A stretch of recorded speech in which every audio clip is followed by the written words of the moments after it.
People ask me, they say, are you sure you want to be governor? I look them straight in the eye and I say, I never said I wanted to be governor. I feel compelled by the words of Esther 4:14 for such a time as this. Honestly, on our bucket list, this wasn't one of the items. We would rather have jumped out of an airplane to see if the parachute would open. I met Mary on a bus a long time ago.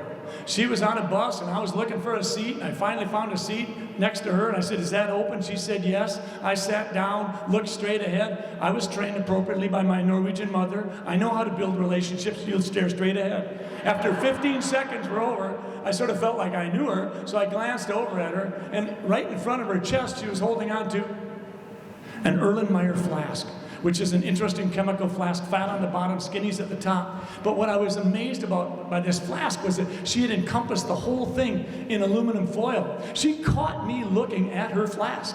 That's uncomfortable. What could a Norwegian say? I looked at her and I said, are you trying to oxidize an aldehyde into a ketone? She said, yes. She told me 2 years later when I asked her to marry me, she said, I knew you were the one. And I am absolutely certain, when I go and meet the good Lord on the other side of this threshold, I'm going to ask him, did anybody else ever in the history of mankind pick up a hot chick like Mary with that line? Are you trying to oxidize an aldehyde into a ketone?